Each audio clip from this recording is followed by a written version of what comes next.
How to fix bugs and glitches with your Google Maps application. So hey guys, if your Google Maps application is encountering some bugs or glitches, then this video is for you.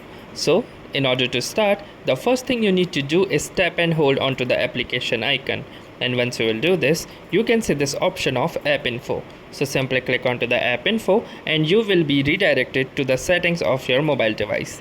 Then the next thing you need to do is go to the storage usage. So click onto the storage usage and you will be landed onto this page. So what you can try to do is simply try clearing out the cache of your Google Maps application.